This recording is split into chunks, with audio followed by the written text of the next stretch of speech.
Good morning to all. നമ്മൾ അടുത്തതായിട്ട് സംസാരിക്കാൻ വേണ്ടി പോകുന്നത് ഫെഡറിക് ഹേഴ്സ്ബർഗ് മോട്ടിവേഷൻ അല്ലെങ്കിൽ ഹൈജീൻ തിയറിനെ കുറിച്ചിട്ടാണ് സംസാരിക്കാൻ പോകുന്നത്. അപ്പോൾ ഫെഡറിക് ഹേഴ്സ്ബർഗും അദ്ദേഹത്തിൻ്റെ അസോസിയേറ്റ്സും കൂടിയിട്ടാണ് നമ്മുടെ ഹൈജീൻ മോട്ടിവേഷണൽ തിയറി ഡെവലപ്പ് ചെയ്തിട്ടുള്ളത്. ഈ തിയറീനെ നമ്മൾ 2 ഫാക്ടർ തിയറി എന്നും കൂടെ വിളിക്കുന്നുണ്ട്. കാരണം പ്രധാനമായിട്ടും മോട്ടിവേഷൻ കൊടുക്കുന്നത് അല്ലെങ്കിൽ ഈ തിയറിയിൽ പ്രധാനമായിട്ടും 2 ഫാക്ടേഴ്സിനെ കുറിച്ചിട്ടാണ് സംസാരിക്കുന്നത്. അതൊന്ന് ഹൈജീൻ ഫാക്ടറും ഒന്ന് മോട്ടിവേഷൻ ഫാക്ടറുമാണ്. അതുകൊണ്ടാണ് മോട്ടിവേഷൻ ഹൈജീൻ തിയറി അല്ലെങ്കിൽ 2 ഫാക്ടർ തിയറി എന്ന് ഇതിനെ വിളിക്കുന്നത്. അപ്പോൾ നമ്മുടെ ഈ മോട്ടിവേഷൻ ഹൈജീൻ തിയറി അല്ലെങ്കിൽ 2 ഫാക്ടർ തിയറി ഡിറൈവ് ചെയ്തിട്ടുള്ളത് 1950s 1960s ഇടയിലാണ്. അതായത് അറൗണ്ട് 55-60 ആ കാലഘട്ടത്തിലാണ് നമ്മുടെ മോട്ടിവേഷൻ ഹൈജീൻ തിയറി ഡെവലപ്പ് ചെയ്തിട്ടുള്ളത്. അപ്പോൾ എന്താണ് ഇതിൻ്റെ ഹിസ്റ്ററി എന്ന് നമുക്കൊന്ന് നോക്കാം. അതായത് ഫെഡറിക് ഹേഴ്സ്ബർഗും അദ്ദേഹത്തിൻ്റെ അസോസിയേറ്റ്സും കൂടിയിട്ട് ഒരു റിസേർച്ച് നടത്തി. അപ്പോൾ റിസേർച്ചിൽ അദ്ദേഹം ചെയ്തത് എന്താണെന്ന് വെച്ചാൽ പിറ്റ്സ്ബർഗ് ഏരിയയിലുള്ള, അതായത് അമേരിക്കയിലെ പിറ്റ്സ്ബർഗ് ഏരിയയിലുള്ള 200ഓളം അക്കൗണ്ട്സിനെയും എൻജിനീയേഴ്സിനെയും ഇൻ്റർവ്യൂ ചെയ്തു. അപ്പോൾ ആ ഇൻ്റർവ്യൂ പെർട്ടിക്കുലർലി ആ 200 അക്കൗണ്ട്സിൻ്റെയും എൻജിനീയേഴ്സിൻ്റെയും ഇൻ്റർവ്യൂ എക്സ്പീരിയൻസിൻ്റെ ബേസിലാണ് മോട്ടിവേഷൻ ഹൈജീൻ തിയറി ഡെവലപ്പ് ചെയ്തിട്ടുള്ളതെന്നാണ് പറയുന്നത്. അപ്പോൾ ഈ 200 എൻജിനീയേഴ്സും അക്കൗണ്ടൻസും എന്ന് പറയുന്നത് ഒരു സ്ട്രൈക്കിംഗ് പോയിൻ്റാണ്. നമുക്ക് ലിമിറ്റേഷൻ പറയുമ്പോൾ അത് അവിടെ വരുന്നുണ്ട്. ഓക്കെ, അപ്പോൾ അതൊന്ന് ഓർത്ത് വെക്കാം. ഓക്കെ, അപ്പോൾ ഈ റിസേർച്ച് നടത്തിയതിൻ്റെ പരിണിത ഫലമായിട്ട് ആഫ്റ്റർ ദ ഫൈൻഡിങ് ഔട്ട് അവർ എന്താ കണ്ടുപിടിച്ചതെന്ന് വെച്ചാൽ നമ്മളെ ഗോൾ അച്ചീവ് ചെയ്യാൻ വേണ്ടിയിട്ട്, അതായത് ഡിസൈറബിൾ ആയിട്ടും അൺഡിസൈറബിൾ ആയിട്ടുള്ള കണ്ടീഷൻസ് ഉണ്ട്. അതാണ് ഇവിടെ പറഞ്ഞിട്ടുള്ളത്. അതായത് നിങ്ങളൊരു ജോലി ചെയ്യുന്ന സമയത്ത് നിങ്ങൾ വളരെ സന്തോഷവാനായിരിക്കുന്നത് എപ്പോൾ, നിങ്ങളൊരു ജോലി ചെയ്യുന്ന സമയത്ത് നിങ്ങൾ വളരെ ദുഃഖിതനായിരിക്കുന്നത് എപ്പോൾ, അല്ലെങ്കിൽ നിങ്ങൾക്ക് വളരെ ബാഡായിട്ട് തോന്നിയ സിറ്റുവേഷൻ എപ്പോഴാണ്, ഗുഡായിട്ട് തോന്നിയിട്ടുള്ള സിറ്റുവേഷൻ ഏതാണെന്നാണ് ഹേഴ്സ്ബർഗ് ആ 200 എൻജിനീയേഴ്സിനോടും 200 അക്കൗണ്ടൻസിനോടും ചോദിച്ചത്. അപ്പോൾ certain factors that tend to be consistently related to job satisfaction. On the other hand, there are some factors which are consistently related to job dissatisfaction.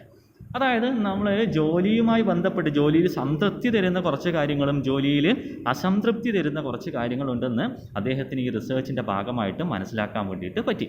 അപ്പോൾ നമ്മുടെ ജോബ് കണ്ടീഷൻസ് അല്ലേ, ആ ജോബ് കണ്ടീഷനാണ് അദ്ദേഹം മെയിൻ്റനൻസ് അല്ലെങ്കിൽ ഹൈജീൻ ഫാക്ടറായിട്ട് എന്ത് ചെയ്തിട്ടുണ്ട്, consider ചെയ്തിട്ടുണ്ട്.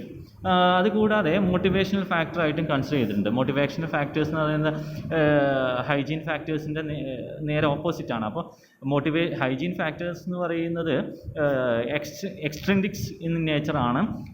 നമ്മുടെ മോട്ടിവേഷണൽ ഫാക്ടേഴ്സ് എന്ന് വെച്ചാൽ ഇൻട്രിൻസിക് ഇൻ നേച്ചറാണ്. അതൊക്കെ എന്താണെന്ന് നിങ്ങൾക്ക് അറിയാം. അപ്പോൾ പ്രധാനമായിട്ടും 2 തരത്തിലുള്ള ഘടകങ്ങളാണ് ജോബ് സാറ്റിസ്ഫാക്ഷനും ജോബ് ഡിസാറ്റിസ്ഫാക്ഷനും തരുന്നതെന്ന് നമുക്ക് മനസ്സിലായി. അപ്പോൾ എന്താണ് ആ 2 ഫാക്ടേഴ്സ് എന്നുള്ളത് നമുക്ക് ഡീറ്റെയിൽഡ് ആയിട്ടൊന്ന് നോക്കാം. ഒന്നാമതായിട്ട് പറയുന്നത് ഹൈജീൻ ഫാക്ടേഴ്സാണ്. ഹൈജീൻ ഫാക്ടേഴ്സിനെ നമ്മൾ മെയിൻ്റനൻസ് ഫാക്ടേഴ്സ് എന്നും കൂടെ വിളിക്കുന്നുണ്ട്. മെയിൻ്റനൻസ് എന്ന് വെച്ചാൽ നിലനിർത്തുക, സസ്റ്റൈനബിലിറ്റി ഒരേപോലെ നിലനിർത്തുക എന്ന് മാത്രമാണ്, കൂട്ടുകയോ കുറക്കുകയോ ചെയ്യുന്നില്ല. സോ ഹൈജീൻ ഫാക്ടേഴ്സ് ഒരിക്കലും ഒരു എംപ്ലോയിൻ്റെ ജോബിനെ മോട്ടിവേറ്റ് ചെയ്യുന്നില്ല, അല്ലെങ്കിൽ ഒരു എംപ്ലോയിനെ ഒരിക്കലും മോട്ടിവേറ്റ് ചെയ്യുന്നില്ല.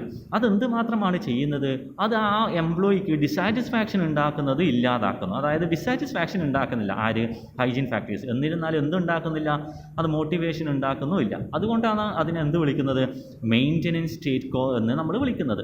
അപ്പോൾ അവിടെ പറഞ്ഞിട്ടുള്ള കാര്യം, such factors do not produce positive result but prevent negative results of these factors are not there, it will lead to a job dissatisfaction. അതായത് അത് എന്തിലേക്ക് നയിക്കുന്നില്ല, ഒരു പോസിറ്റീവ് റിസൾട്ട് ഉണ്ടാക്കുന്നില്ല, പക്ഷേ എന്തും കൂടി ഉണ്ടാക്കുന്നില്ല, ഒരു നെഗറ്റീവ് റിസൾട്ട് ഉണ്ടാക്കുന്നില്ല. അത് കൂടാതെ it will lead to job dissatisfaction അല്ലേ.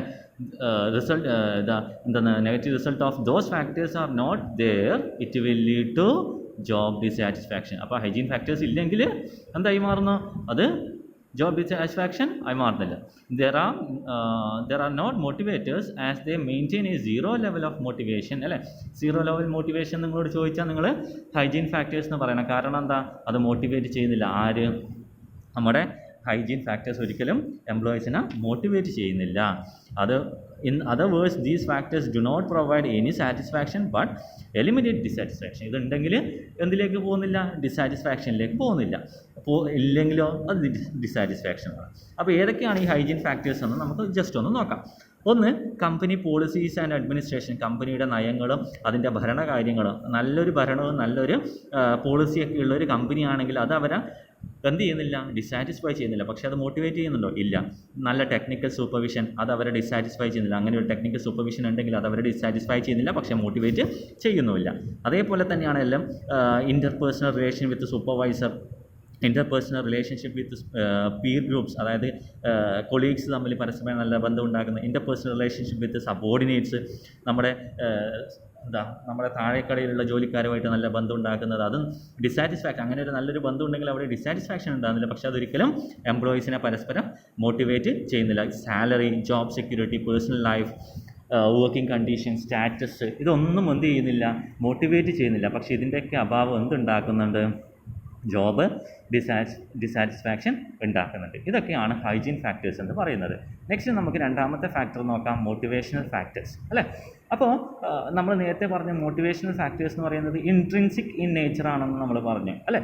അതുകൊണ്ട് തന്നെ നേരത്തെ നമ്മൾ പറഞ്ഞ ഹൈജീൻ ഫാക്ടേഴ്സ് ജോലിയുമായി ബന്ധപ്പെട്ട ഫാക്ടേഴ്സ് അല്ല, പക്ഷേ മോട്ടിവേഷണൽ ഫാക്ടേഴ്സ് എന്ന് വെച്ചാൽ that are directly related with the job, അല്ലേ? അപ്പോൾ എന്ത് ചെയ്യുന്നുണ്ട്?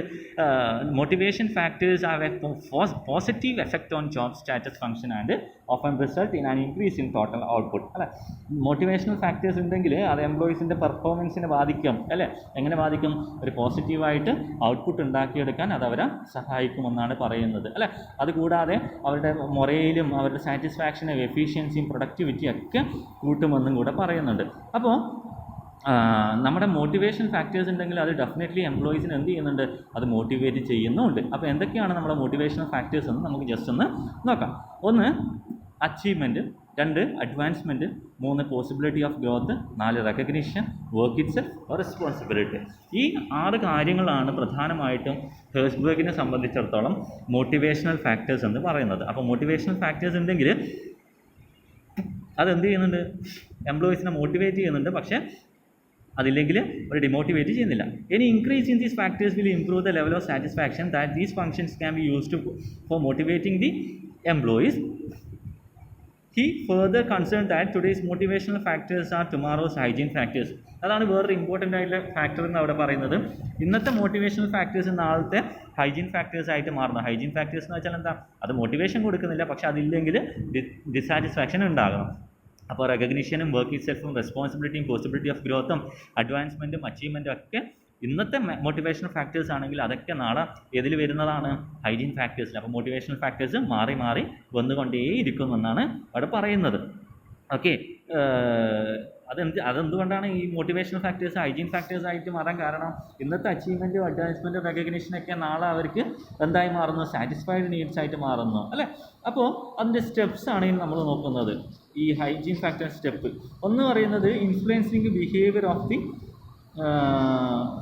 വൺ പേഴ്സൺ, അല്ലേ? ഒരാളുടെ ബിഹേവിയറിനെ ആദ്യം ഇൻഫ്ലുവൻസ് ചെയ്യിക്കുക എന്നുള്ളതാണ് നമ്മൾ പറയുന്നത്. അപ്പോൾ അതൊക്കെയാണ് അവിടെ